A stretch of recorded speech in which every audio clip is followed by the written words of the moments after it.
Oh, ito mga bossing, magandang tanong to. Ilan nga ba ang KPL nyo sa Honda RS125Fi nyo? And if hindi ka naka Honda RS125Fi, share mo rin kung ilan yung KPL mo sa motor mo.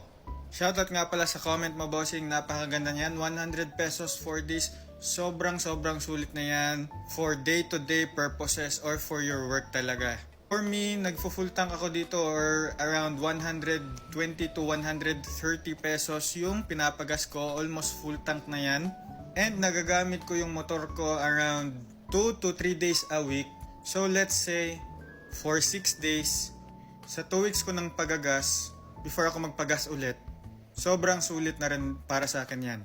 Let's remember yung comment ni Bossing dito, sa 100 pesos niya 4 days, sa 130 pesos ko is nakaka 6 days ako dito.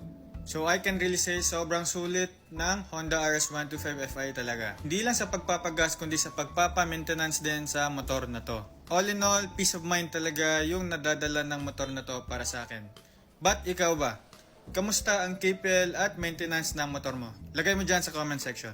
And if nagustuhan mo yung mga ganitong klaseng videos, you can like this video na rin and follow me for more.